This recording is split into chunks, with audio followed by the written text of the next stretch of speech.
kumikinang na tambalang Nicole Yala at Diego Bandido.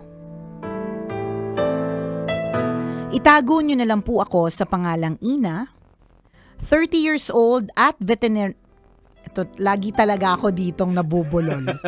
At veterinarian. Ayan. At Veterinaryo. Basta vet. Ayan, 30 years old at vet sa isang malaking dairy farm dito sa Laguna. Sumulat po ako para ibahagi ang isang sitwasyong pinagdaanan ko kamakailan lang. Sana po ay kapulutan ng aral ng mga listeners ninyo. Ganito po kasi, matalik na kaibigan ko po si Cara since college. Lahat po ng milestones at problema namin sabay naming hinaharap. Para bang natural na parte ng buhay namin ang isa't isa. Kapag may magandang nangyari, siya agad ang gusto kong sabihan. Kapag may magbigat naman akong pinagdadaanan, siya rin ang una kong takbuhan. Akala ko noon gano'n na kami habang buhay. Nagsimula ang lahat. Magka-boyfriend siya. Dahil NBSB ako, no boyfriend since birth, ipinaramdam niya sa akin na may malaking kakulangan sa buhay ko. May mga biro siya na may halong pangmamaliit. Nung una, pinapalagpas ko lang. Iniisip kong baka hindi naman niya sinasadya. Baka naman, sensitive lang ako. Pero habang tumatagal, lalong lumalala. Yung biro niya nasa borderline na ng pang-iinsulto. Kapag nag-post ako sa social media, lagi siyang may hindi nakakatuwang komento. Para bang goal niya na ipahiya ako. Paulit-ulit yon sa loob ng halos isang taon. Maliit na bagay lang siguro sa iba pero nakakapagod palang maramdaman na kapag masaya ako, may taong handang basagin yun. Na sa halip na maging proud siya sa mga achievements ko, kailangan niya laging maliitin para lang maipamukha niyang lamang siya. Unti-unti akong lumayo. Sumasagot pa din ako sa messages niya pero hindi na ako ganoon ka-open tungkol sa buhay ko. Para kasing hindi naman kaibigan ang tingin niya sa akin, kung hindi, kompetisyon. Hindi nagtagal, I unfollowed her. Tapos, I muted her messages. Eventually, tuluyan na akong nag-MIA or missing in action sa buhay niya. Blinak ko siya at sa totoo lang, doon ko unang naramdaman ang totoong katahimikan. Ang gaan pala sa pakiramdam kapag wala ng taong laging handang maliitin ka anumang oras. May mga relasyon palang kahit gaano katagal, hindi ibig sabihin healthy pa ding dalhin habang buhay. Sa mga kapwa ko listeners na dumadaan ngayon sa pinagdaanan ko, okay lang lumayo. Hindi selfish ang piliin ng sarili mong healing. Darating din yung araw na magigising ka na hindi na mabigat ang puso mo. Kapag dumating yung araw na yon, maiintindihan mong may mga taong dumaan lang talaga para turuan tayong mahalin ang sarili natin ng mas tama. Lubos na gumagalang, Ina.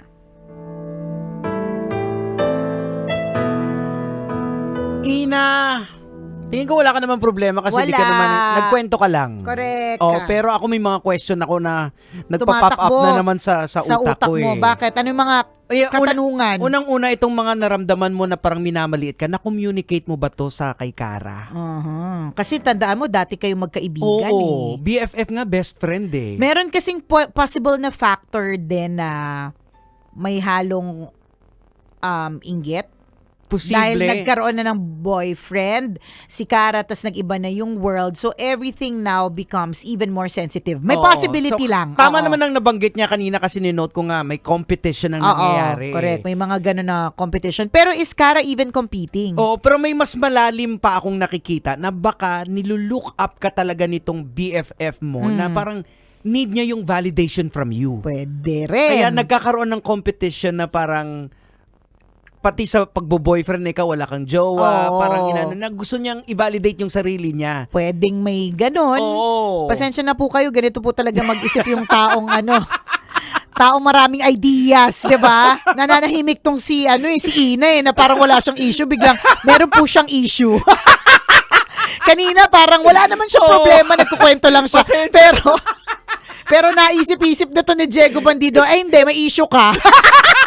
Si Cara, she looks up to you. But that's a valid point, I mean, though, syempre, Parang hindi ko sinasabing ganun, at saka hindi mo naman Baka, din sinasabi na mali yung decision mo na i-friendship over. Kasi obviously, with how Ina shared her story, parang mas nagkaroon siya ng katahimikan nung wala na si Cara sa buhay niya. Kasi toxic na Kasi naging toxic na. Kasi nga naman 1 year.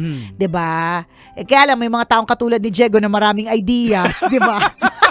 Na biglang, hindi naman kaya ganun. Pero, naniniwala rin ako sa sinabi ni Ina na talagang sadyang may mga taong dadaan lang. Totoo naman yun. Dadaan Tama lang naman din. yun. Kahit na ilang taon, di ba? Hindi naman siya assurance na porke marami kayong taon together as friends, hindi siya assurance na you will still be friends after. Or you will still be friends until death do you part. Correct. Diba? May mga taong talagang ganito. BFF sila dati. Lahat ginagawa nila together. Pero nang dahil sa boyfriend, nagkahiwalay din, nagkaiba. It really happens. And ibig sabihin, talagang truly na ang mga friendship ay seasonal. Actually, maraming mga kwento yan na halimbawa. Ako din, naiisip ko rin din yan sa utak ko rin kuminsan na may mga tropa ko na sobrang close ko nung elementary. Dati, correct. Pero may part sa akin na gusto ko sana na mag-hook up pa ng mga college na. Pero wala na. So parang may sarili na silang mundo. Iba na din yung ginagalawan. Parang ganon. Correct. So it really happens. Nangyayari talaga siya. And in this case, dito kay Ina, ganun yung nangyari with Cara na hanggang doon na lang din talaga siguro yung friendship. Depende kasi yan na depende kasi yan sa exposure din ni Cara. Halimbawa, doon sa nasamahan niya mga grupo ng tao, baka naapektuhan Nag-iba na din. O kaya yung boyfriend niya. Yan, may influence yung din. Yung boyfriend niya na nag-influence, usually naman, hindi naman usually, pero pagka first boyfriend kasi may tatak din yun Kasi yan yung kauna-unahang binigay mo ang iyong puso sa kanya, 'di ba? So baka may influence din si jowa, kaya gano'n na hindi na kayo match ni Ina, gano'n talaga. Yan kasi yung problema dito sa Burnay, pag nagpapadala kayo ng kwento na walang problema, gagawa namin ng issue. Kasi ang punto kasi dito, pag-usapan yung problema. So kung walang problema, gagawa namin ng problema. Kami pa naman, mahilig kami sa issue. So gusto namin ng ma-issue. So gagawan ka namin ng issue. Yeah. 'Di ba? Pero to go back to the point ni Diego kanina, yung naisip niyang idea about baka naman si Cara talaga ay may mga gano kasing tao yung they look up to you, kaya gusto kanilang kulitin. 'Di ba may isang kwento ni Batman and Robin na lagi siyang Robin na nagalit na siya kay Bruce Wayne. Sa series to nagalit na siya kay Bruce Wayne dahil lagi na lang siyang second. Lagi na lang kaya siyang nag-separate sidekick. siya. Kaya nagkaroon siya ng sinisiraan niya si Batman. So may mga ganun maaaring merong point itong si Diego Bandido. Ayan. Pero wag na Pero natin hindi namin sinasabi na gano'n correct. Kasi yung friendship over na nga tapos na yan Tapos so mga POV lang yan. Kasi nga wala kang problema. So ginawa namin ng problema. Kasi gusto namin i-restore Gusto namin ng problemang isosolve Lalo na to si Diego Bandido na gustong may i-resolve na problema. Ganon. Pero happy for you, Ina, if you found peace. And that's another POV ng kwento na Mahiwagang Burnay na you can choose your own peace. Totoo. Huwag ka rin, kung masyado ng toxic, yung taong yun, let go. Let it go. Very good ka naman dun sa part na yun Kung naiinis ka every time, naaasar ka, nade-develop yung insecurity mo, anxiety mo, inggit mo, di ba? And then you can always let go. Hindi lang naman yan na nag-iisang tao sa mundo. Tama. Yun naman ang katotohanan dyan. So we're happy for you, Doc Ina. Yan. Thank you. Ayan, na salamat. okay ka naman, ayos ka naman, and we hope na magkaroon ka ng mga more friendships. More friendships in the future. And naghahanap ka ba ng boyfriend? Ayan. And di more jowa in the future. Ayan. Kinargahan lang namin yung kwento mo.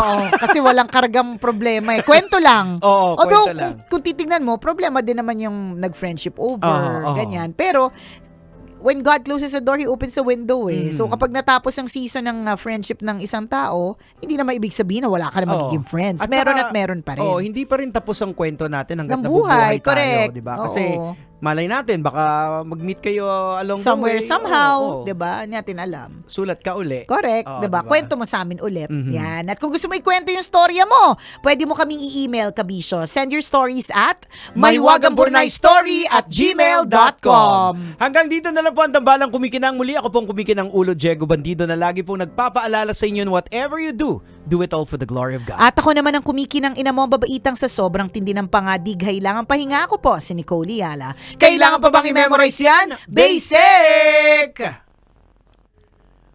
Alam nyo na. So, next time, pag nagpadala kayo ng kwento na walang problema, Ayan, bibigyan namin ng problema. kakargahan namin. Lalagyan namin ng issue bilang mahilig kami sa issue. Ayan.